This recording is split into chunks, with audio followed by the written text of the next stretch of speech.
పరమును వీడి భూమికొచ్చితివి పాపులకై జన్మించితివి పశువుల పాకలో పరమును వీడి భూమికొచ్చితివి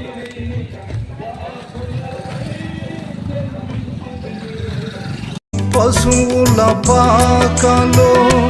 ఎంత తగ్గింపు మనసయ్యా నీకు ఎంత తగ్గింపు మనసయ్యా నీకు ఎంత తగ్గింపు మనసయ్యా నీకు ఎంత తగ్గింపు మనసయ్యా నీకు సాత్వికుడా దీన మనసు గలవాడా నీ కాడి నా మీద ఎత్తుకొని నీ పాద సన్నిధిలో విశ్రాంతి పొందెదా